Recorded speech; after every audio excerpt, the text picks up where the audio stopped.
3 weeks ago with Crockett's camp, where they released their internal poll. And their pollster said two things that stuck out to me. One, Texas is not a red state, it's an oppressed state. That tells me that they're looking at this completely wrong. And then their whole strategy was centered on mobilizing progressives. There simply aren't enough progressives in the state for them to win. Tallarico, on the other hand, has the right idea. Whether it works or not, we'll see. But he's at least trying to persuade people that are crossover voters. And not that it matters too much, but this thing. Not that it matters too much, but you see on social media the lines for Tallarico events are they're kind of crazy. You don't see that for Crockett. Like, she had her launch event, and I think she barely filled like a gymnasium. She's also not doing the stumping like Tallarico. Yeah, she's kind of, and the attacks, which I think are really funny on Tallarico, is like he's a racist, right? Which is like all they've got is just to play the race card. And I think Democrats, like with the SD9 win, and now with Tallarico probably being like the biggest threat, I think Democrats have realized you got to stop running weirdos and like transgenders, and you got to run a white man. And that's the secret sauce, or you got to run a decently looking normal white guy. If you look at what's his name that won SD9, I mean he looks like that UFC fighter. Like he looks he looks normal, right? Versus you see some of these other Democrat candidates, they look goofy. It's precisely what they did in Virginia. It's a head fake, of course. Yeah. But they end up legislating just like we expect them to. Yeah. Yeah. Let's talk real quickly about the gubernatorial race. So we definitely have a race for Texas governor. Of course, the governor has over $100 million in campaign cash. This is an extraordinary amount of money, to the point that he's willingly spread around to some other races. Like, do we need to talk about the likelihood of an upset here, Tony? Or Doc Chambers, of course, if you exist on Twitter and Facebook, they would have you believe that Doc Chambers is within swinging distance of Greg Abbott. Unfortunately, I have an article queued up called "The Victims of the Algorithm," and Doc Chambers is at the top of this. He has raised, I think, $30,000. I imagine some people. At his last report, when Doc Chambers first entered, I'll never forget. I called him. When he first entered the battlefield for governor, he claimed to me initially. Well, we've already raised as much as Alan West did when he ran. And for those who don't know, Alan West, I think he raised like $250,000 in his first the gubernatorial. Yeah, like he raised, and I was like, so wait a minute, Dr. Chambers. You're telling me you raised $250,000 already? I didn't realize it was that much. It's actually all in kind. We've got $250,000 in in-kind donations, and of course that's never shown up on the reports, right? But people have problems with Abbott, and I agree with those. I've written plenty of articles criticizing Abbott, but like Brad has also said, and one of my favorite phrases, two things can be true at the same time. Greg Abbott is not as good as he could be, and Doc P. Chambers is a joke. Those are both real things. What do you really think?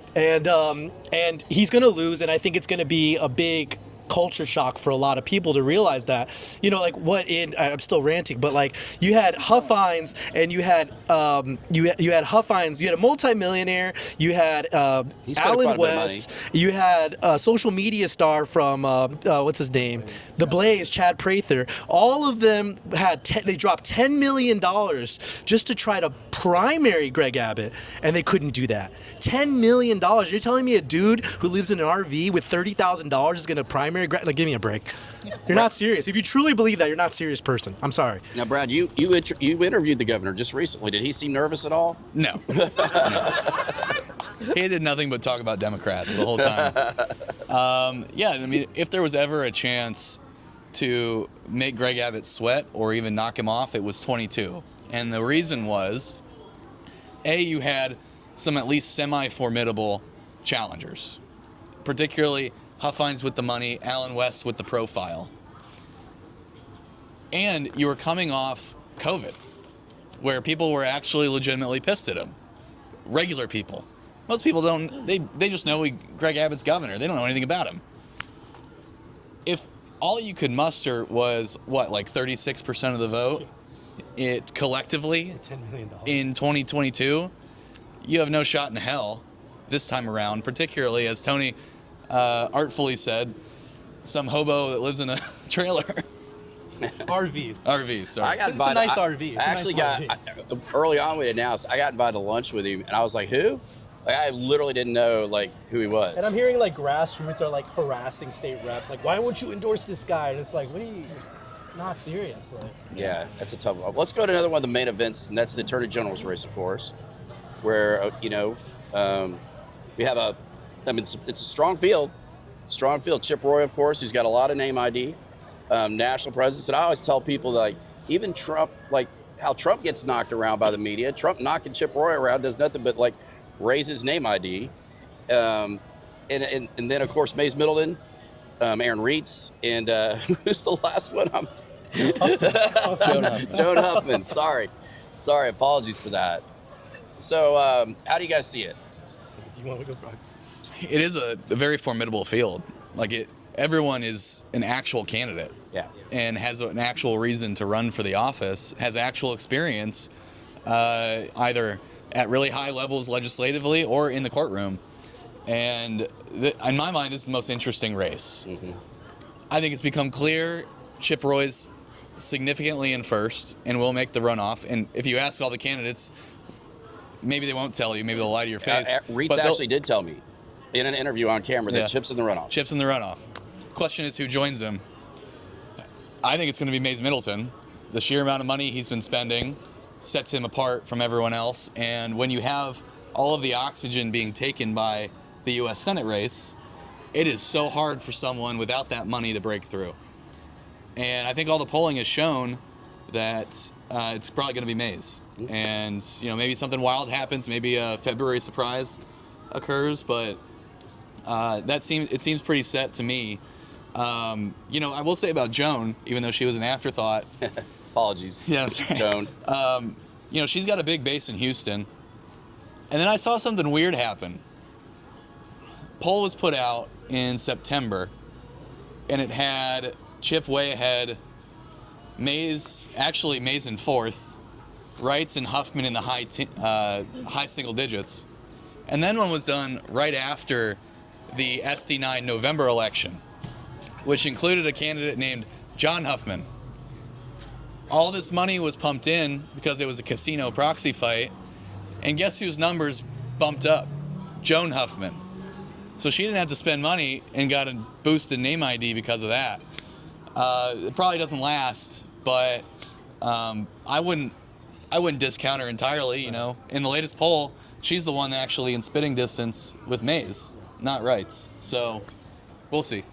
Yeah, to Brad's point, maybe another victim of the algorithm, right? Where the good news is all the candidates are great. We have a great problem where the AG candidates are all phenomenal. I think they're all decent. You can make criticism of each one, but I think if you're a Republican, regardless of who wins, it's going to be pretty decent. But yeah, I've yet to see a poll with Reitz in double digits. Have you? But again, if you're on social media, you would think that Reitz was polling 90, beating everybody 90 points. With Doc Chambers, it's going to be Doc Chambers and Aaron Reitz, and Donald Trump's going to get a 20th term. You would believe all of this. But I haven't seen a poll where Reitz is doing better than double digits. But I do agree. I think it's going to be Chip Roy and Mays Middleton, and then they're going to box it out. But it's a good problem to have, and we'll see what happens. And that's another race. I think Ted Cruz came out and endorsed Roy, right? Right, which is interesting because Reitz worked for Ted Cruz, which that's an interesting dynamic, right? Well, so did Chip Roy. Chip Roy. They were both chiefs. Right. And then Donald Trump hasn't endorsed in that AG race. Am I correct? Yeah. And then what else? Paxton has endorsed Reitz, of course. So we'll see where it pans out. But I think everybody is pretty comfortable with predicting that it's going to be Roy and Middleton. Yeah, that sounds right. And, and Mays he's got a great reputation in Austin. He's actually pretty respected by both establishment Republicans and the grassroots. It's unique that way. One of the things you do see in these social media echo chambers, of course, is Reitz gets people fired up. He's big and bold and bombastic. But isn't the challenge that you just can't start a statewide race with behind a name ID to the extent he has. Well, Reitz had momentum. He did. It was a real thing at the beginning. and he parlayed that into a pretty good finance report. It just didn't continue. The finance report's interesting, and I don't think enough people are talking about it yet. But like, you know, he's faced some criticism for having donations from a lot of these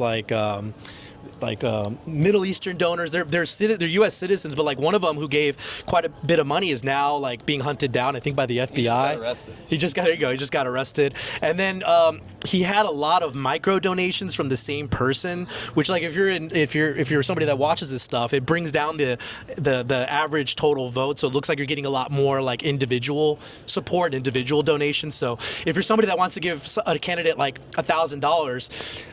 From a strategic standpoint, it's like I'm going to divide that $1,000 up in half, and I'm gonna, or like a lot of little $5 donations. So now in my report, I can say, oh, I've got a bunch of unique donations and micro donations, and so that's kind of strange too. I guess we'll see what happens, but it doesn't look like it's helped him too much. If the runoff is Chip Roy and Mays Middleton, how do y'all handicap that?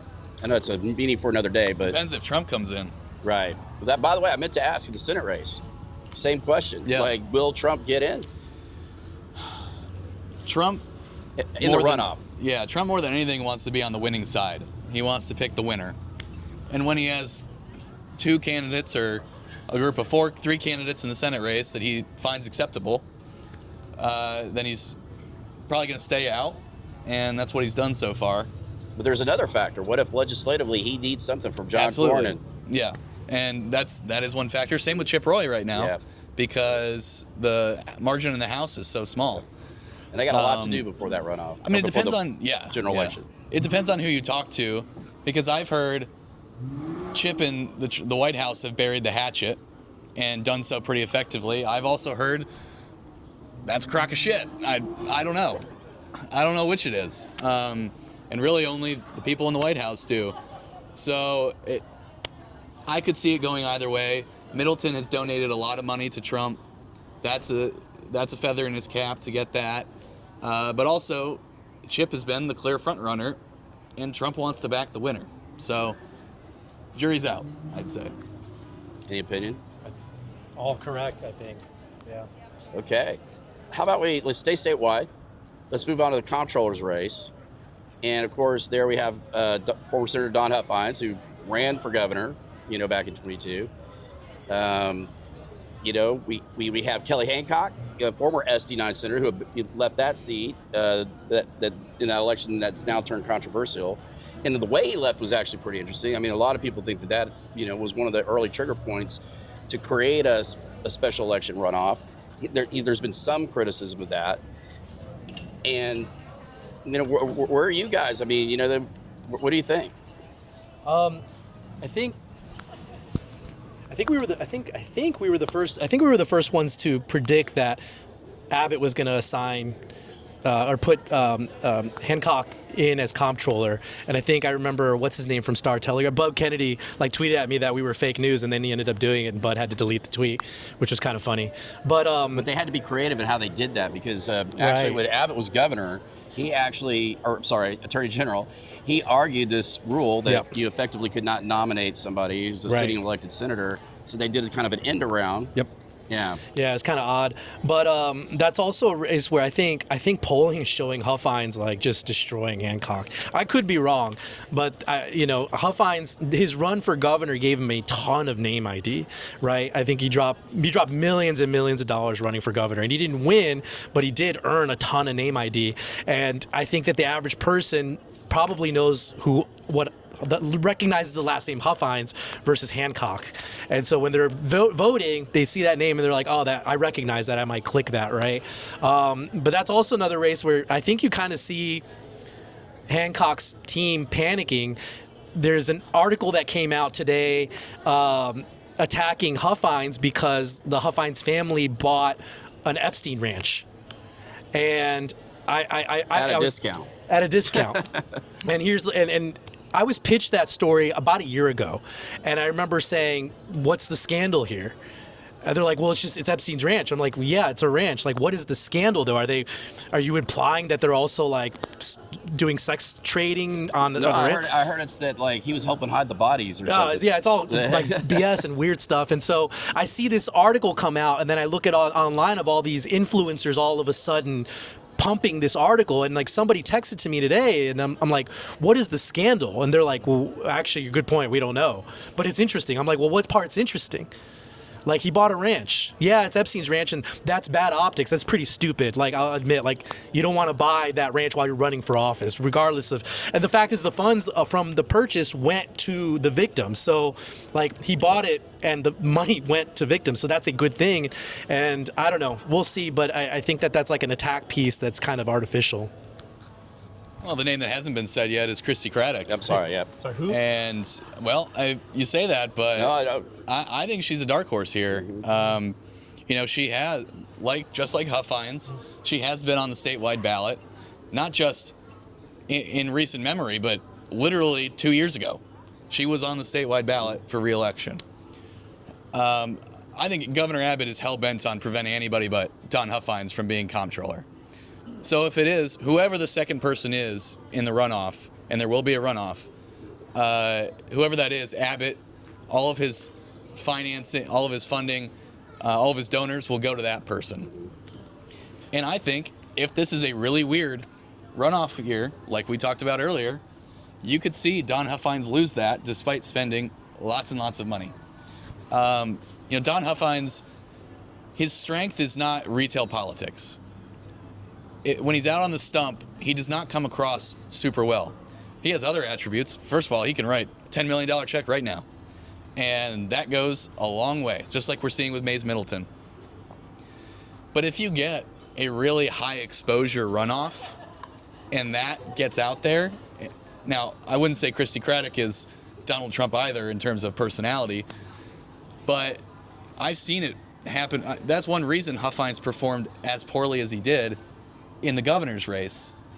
He just doesn't have the personality to jump off the page. Now, if you've got a good messaging campaign, and they do right now, the Doge stuff sells very well, you can make up for that. But I see this thing as definitely Huff Hines in pole position. And if betting were legal in this state, I'd place a bet on Huff Hines to be the next comptroller. But a lot of weird stuff can happen. And Christy Craddock's no pushover. Neither is Kelly Hancock, particularly with the governor behind him. I was talking to somebody today about Kelly in particular, and this individual is very involved in politics, was noting that Kelly just doesn't seem to have the fire that like he has in past races. And it does look a little sleepy. And the one thing about Don is what you said is true. He does get out there in the field. Like he is hustling like the grassroots, and he's beloved with the grassroots. Yeah, I mean, he works his butt off, for sure, and that's one of his attributes. Hancock, they're about to go on, he and Abbott and Nate Sheets, actually, are about to go on a statewide GOTV tour on Abbott's plane. Does that do anything? I don't know. I think it's probably, the cake's baked at this point. It's also expected that right about now is when the money will start dropping for Kelly. Well, and they are. The ads are now running. Yeah. But again, like, he's never run statewide before. Right. That might be a problem. Right. So is he just, trying to swim up creek? I don't know. I suspect it's probably another one of these where they feel safe, maybe not rightfully so based on what you said about Craddock. Totally fair. Also from a family with a lot of money. Yeah. And, he could, but their plan is to dump it all in the runoff, kind of like Cornyn. Yeah. And just hold on and make sure you're number 2 in this round. Yeah. Yeah, no, I think that's exactly it. And, Craddock, when she announced, if you looked at her endorsement list, it was a bunch of donors. And they were all Greg Abbott's donors. Did they flip over to Kelly Hancock when he jumped in and the governor backed him? Nope. So I think she has a lot more backing than people realize. And of course, in statewide races, if you're from a particular area, you get seduced by a particular candidate because you know them. And, Texas is a huge place, as we all know, right? And there's different voter concentrations in different parts of the state. So I think that your point about Chris is totally fair. Yeah. Where do you guys want to go next? What do you think? What would be fun? Ag commissioner? Why not? Yeah. So, quick commercial on that. So, Sunday night, this Sunday, at the Angelica Theater in Dallas, I'm actually moderating the candidate forum against Sid Miller and Nate Sheets. And that is already sold out, I believe. Yeah. I say moderating, but maybe more like refereeing. It's expected to have a lot of fireworks. So, Tony, what are your thoughts there? Yeah, a lot of people don't realize that Sid Miller has the highest social media following from any Texas politician. It's huge. Like, and he's always, at least to my knowledge, he's not always had a great he's always not had a great relationship with Abbott and others, and he hasn't needed it. Like, the guy's his own machine. I remember back when he used to have his name on the gas pumps. That's how long he's been around, right? And you look up Texan in the dictionary, and Sid Miller can be right there. He looks like a Texan guy.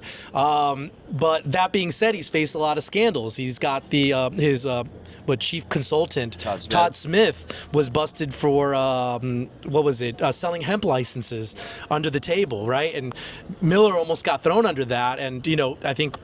Well, then Smith, he brought him back. Yeah, then he brought him back in. So Smith's working for him again, and that's. You can argue the optics aren't good, but then you're freaking Sid Miller. You can do whatever the hell you want.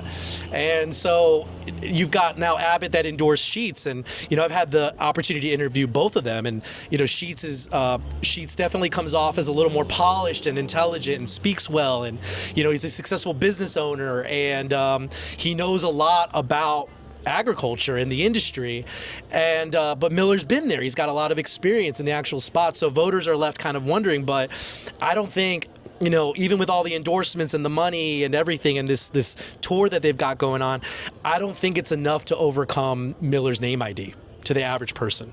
I could be wrong. What do you think? No, Sid Miller's going to win this race by 30, 40 points, I think. Even with Abbott endorsement and all of that.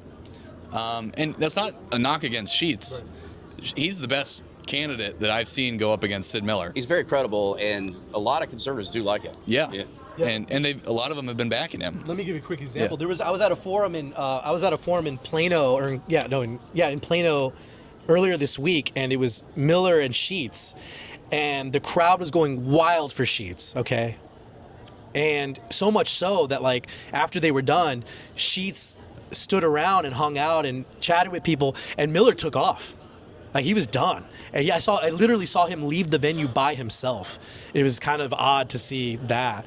But this guy's still going to win. It kind of doesn't matter. Let me add one more thing. Yeah. So, a week or two ago, the Tribune ran a piece with the title, "Sid Miller's an underdog in his race for re-election." No, he's not. No, that shows to me that they don't know ball. That's why traditional media's died, right? Yeah. Just because you have endorsements and potentially, and more money, certainly more money. If you look at Sid Miller's finance reports, it's awful. There's nothing coming in. He says, and I don't disbelieve him, that the governor has locked him out of a lot of fundraising, out of the personal gripe they have. I believe that, absolutely. But he, as Tony was saying, has such a huge following on social media. He's impenetrable, and we've seen that time after time again. And they keep throwing a better and better candidate, because James White was a fairly good candidate in 22, and he got run out of the gym. It wasn't even close. He actually performs better in Republican primaries than he does in general election. Yeah. And Sheets was Miller's biggest donor back last cycle. Yeah. And now he's running against him. Yeah. So, There's a lot of my entire job is palace intrigue, so I'm kind of stupid for crapping on it, but it's there's a lot of palace intrigue in Austin that they want to, like, wish cast Sid Miller as, this time they're going to get him. It's just not. He's got a little bit of that Trump thing that way. Yeah. He's marching to a totally different beat. Doesn't need it, and he's good at capitalizing on earned media. Yep. And he gets plenty of that. Absolutely. No, I agree. I think that Sid wins is going away. And this notion that race is in any way competitive is folly. I do think that Sheets is a good candidate and probably has a future in Texas politics if he chooses to pursue one. Let's how about we hit some congressionals? Okay. We have a candidate here tonight. One of the biggest races in the state. We had a couple. Sorry. Yeah, you have two. So, well, one of the biggest races in North Texas, at least, is the Texas 32 race, the Congressional District 32 race. Happens to be the one in North Texas. It's, of course, it's a changing district from redistricting. It's totally expected a Republican is going to win that race. A large field of candidates. I think most people at this point think it's pretty well down to 3. Maybe I'd say 3. Jason Yarborough, who just received the president's endorsement. Ryan Binkley is a businessman and pastor out of Richardson, and our friend right here, Paul Bonder. And Paul's a successful businessman and has been in politics before. Where do you guys think we are? In this race specifically? Yeah. I think it's... Yeah. I think it's kind of wide open. I'm sorry, but I didn't... I know, you didn't know the names. No, I didn't recognize him with the class. I apologize, Monty. I'm so sorry. He does know. Yeah, I do. I didn't recognize him. My apologies. And Monty Montanez, who's a candidate in that same race. I'm sorry, Brad. Go ahead. I think it's kind of wide open.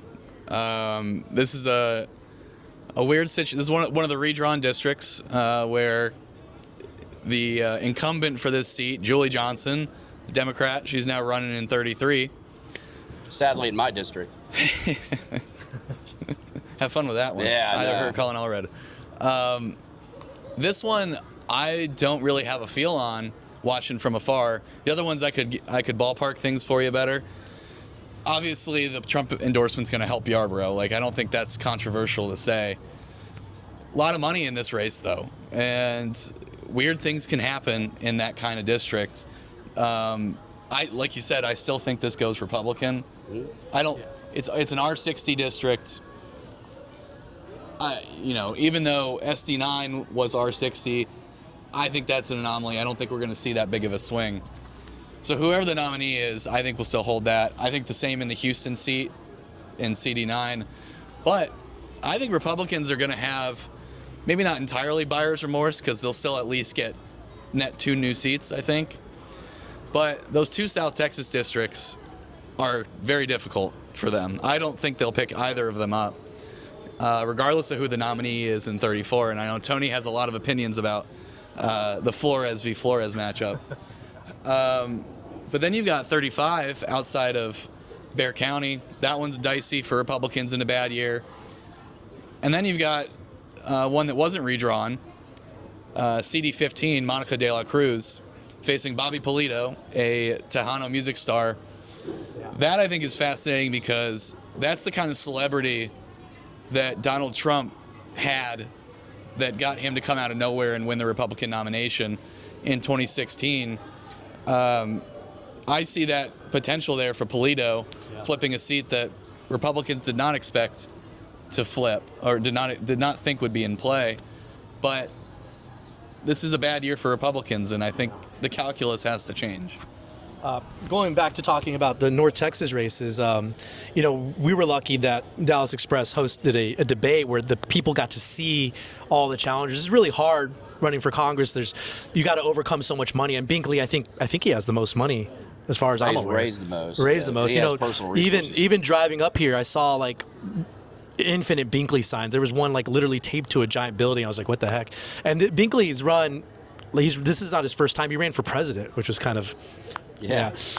In 24. But, Dallas Express hosted a debate, and they got to finally see all of these candidates and ones maybe with not so much name ID or money talk. And I did do I did go around and interview people, and the responses were interesting. And the consensus was they really liked actually Mr. Bomdar here. They really liked Monty here. And the ones that performed the least or the worst were Darrell Day. And Day has run, I think this is his second time running for office, and they had a lot of problems with him. They thought it was very orchestrated and rehearsed and kind of fake. He has long-time Dallas County GOP ties. Right. Yeah. He's been in the GOP forever, and he's lost each time. And for candidates to overcome now this just Trump endorsements, and Jace is. I like Jace, and we hammered on Hagenbu when he ran for not living in the district, right? That was a big problem. Hagenbu filed, and he claimed that he lived in his office. And I went to go visit his office, and I dropped off toilet paper, and I think I took the Cheetos. But But he said I made his staff cry because I went to ask where he was, and I found that to be a huge problem. And I can talk about that race forever. And now you've got, but Jace ran against him, and he attacked him for not living in the district. And now you've got Jace kind of doing that same thing where he doesn't live in the district, despite the fact that Jace is a good candidate, right? And I do have problems. Somebody who specializes in calling out hypocrisy, I do have a problem with that, right? And so, you've got, but the good news is, I think, in that race, you've got a lot of great Republican candidates. And if you're a voter or a constituent, that's at least something you could sleep well at night. You're not going to get somebody goofy in there. Like, everybody's pretty decent. And I expect, like Brad does, a Republican to win. On the residency thing, I don't think voters really care. They don't. I don't think they care. Also, with Congress, you don't have to live in your district, Right. like you do, at least. In black and white, you're supposed to be living in your state legislative district, although that's changed. I know Richard was working on that case. But, you have sitting congressmen in this state living in Florida. Full time. Yep. I think the cat's out of the bag on this one. I just don't see that being really a persuasive pitch on behalf of candidates against their There are some opponents. voters that it does matter to. So I just don't think there's enough of them. that might be the question. Yeah. That might be the question. You got Valentina Gomez running, and she travels from state to state every year running. The ShamWow guy The ShamWow guy lives in Florida. Lives in Florida. Valentina Gomez was living in a P.O. box. Like, you're right. What was Valentina's Carter. campaign finance report, by the way? Like 30 Carter grand? Woman. Yeah, something like that. We need to deport Valentina Gomez. Well, I interviewed Paul yesterday, so I know he lives in the district. Monty, do you live in the district? Fair enough. And by the way, East Texas, it absolutely matters. Yeah. Everybody east of Rockwall, if you don't live in the district, they're not going to vote for you. He might disagree. Yeah, I disagree with that. I think there's two things I've learned that, like, there's a couple things that people don't care about. That's residency and affairs. Those are just noise. It makes for a good headline and it makes for a good pitch, but people don't care about their Republican politicians sleeping around, and they don't care about where they live. What about I could be wrong. sexuality? Or, I don't know. Maybe they care about that. Yeah. I don't think kindergarten, we raise our hands, but I do care. I do care about both of those. I would say, when I say no, I'm generalizing. There are some people that care, but there's just not enough of you, right? Yeah. Go ahead, man. Are you voting? Who are you voting for as Attorney General?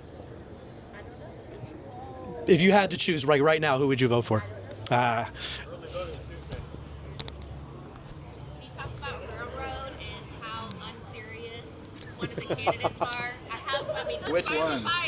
Which one? Well, yeah. Let's finish congressionals real quick. Then we'll get to railroad.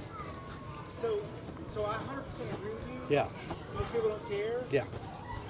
But I would say that a large portion of that doesn't know that they don't have to live in the district. Yeah. So like I get that most people don't care, but that's because they assume that either they do or they have to. And so that's the optic I think you're challenging is that most people don't know that they have a congressman that lives in Perth. Personal anecdote. So I ran what happened to be the highest profile and most expensive Republican primary race in the country in 2020 against 30-year incumbent Kay Granger. $10 million race, $5 billion on both sides. Washington money, local money, the whole 9 yards. They were doing push polling, and what they polled was just literally which three of these hits works the best. And residency was one of them. I was from Fort Worth. I was living in a suburb at the time, but they did make an issue out of it. Didn't decide that race, but it was absolutely, one of the points that they made. So I do think they try to manage as much of that vote over as possible, because a lot of people, it's sacrosanct. Like, if you don't live in the district, I'm not voting for you. To Tony's point, I don't know that it changes elections. I don't think, like I said, affairs and residency, they don't like. Raise your hand if you're voting for Ken Paxton for Senate. That's interesting. That's interesting. I'm pretty surprised by that, actually. How many of you are voting for Hunt? Okay, how many of you are voting for Corden? Okay, I see a lot of people that didn't raise their hand, so it's a good. Apparently, none of you, a lot of you aren't voting at all. But I think that the majority of the grassroots, especially, are voting for Paxton. So, like, to my affair point, I think the majority of people don't care about affairs, and I think residency is a non-issue. So, what about some of these other congressionals that Brad mentioned? Like, Which ones are you Flores? watching? I'm watching the Flores one just because I kind of got a bone to pick. So Mayra Flores, this is her third time running, fourth time, I don't know. Yeah, she's run a lot. So Mayra Flores won a special, and then she immediately got kicked out right after that. And you know, we broke a story that made national news. Mayra Flores, this is very goofy. She was constantly posting food photos on her social media. Like, she was really big about showing off food that she was eating and cooking. And I got a tip, and I started throwing her food photos into reverse image search. And if you don't know what that is, you can take a photo that's posted online, and then you can reverse image search and see where the source is, where it was posted. And she had like an infinite number. All those food photos she was posting were stolen. They were from other people, and we called it Grubgate. And it went national, and she ended up blocking me over it. And we kind of just Current Revolt has kind of really watched that race, because even her finance reports, like, she is paying like her multiple family members and family members' boyfriends and mother and sister out of her finance report, like pretty large sums of money. And she's also taking a salary. So we've kind of coined the term that she's running as a career. Like, she may not win, but she's going to run again. And the Republican Party, and they're kind of getting away from this, is like, and I say this as a guy who's brown, like, there's a lot of white Republican voters get really excited as a Latina Republican. That's like this exciting, and they think that's a rare and like special thing, and it's not. But the people are willing to throw her money because she's a pretty woman, and she's Republican, and she's a female, and she's brown, and so she does make a lot of money running for office. And What happened to Valentina Gomez then? Well, she's got a substantial amount of money. Her brother is on her payroll. Valentina Gomez's brother is taking $8,000 a month to run around and piss people off and post junk to social media, and she's gonna lose. She'll be lucky if she gets 10% of that race, right? But they're taking $8,000 a month for it. So you've got a lot of these grifter candidates that are like running, not because they actually think they can win, but because it's a career path. Because and a lot of people fall for this, like. A lot of these candidates were nobody before they ran for office. But now that they run, even if they lose, they can say, I'm a former congressional candidate. I ran for governor. I ran for Senate. And people that don't know, they're like, oh, that's a big deal. And it's like, bro, you got 1%. Like, you're like not even an honorable mention. And so anyway, I'm kind of watching that race. And she's running against this guy named Flores. So they both have the same name. And I don't know what polling looks like in there, but I don't anticipate her winning. And in fact, the Democrat might take that anyway. Doesn't matter. She's going to finish first in the primary. Think so? Whether she breaks 50 or not is a different question. And even the DC guys know that. Their whole game plan has been force her to a runoff with now Eric Flores, who's their chosen candidate. And after 2 cycles of the DC coming in fairly heavily for Mayra Flores, they've abandoned her. They decided they don't like her as a candidate, and they went with this other guy. But Mayra's run 3 times. She has a lot of baked-in name ID, and she will finish first. Even the Flores camp is admitting that. Question is, can they keep her from getting to 50 and beat her in a runoff? That's the game plan. Trump's come in for Flores. The Speaker of the House has come in for Eric Flores. A lot of money's being pumped in, but I think we'll see even more once we get to the runoff, if that happens. The funny thing about the Flores endorsement, so Trump has come out and endorsed Eric Flores, not Mayra Flores. But Mayra has kept up on her pinned tweet the previous, at least last time I checked. I'm blocked by her, so I don't get to see her feed. But the last time I checked, she had kept up her old Trump endorsement pinned at the top. So kind of like, if you're just browsing, you kind of like, oh, she's endorsed by Trump. But in reality, she endorsed her opponent. He endorsed her opponent this cycle, so it's kind of funny. Before we leave congressionals, what about other prominent congressional incumbents or Republican incumbents that are any danger? Let's talk specifically about Dan Crenshaw and Tony Gonzalez. Oh, yeah. So, man, you hit Gonzalez, I'll hit Crenshaw. yeah, please. Yeah, right. Literally hit him. Sorry. CD2, Dan Crenshaw's seat.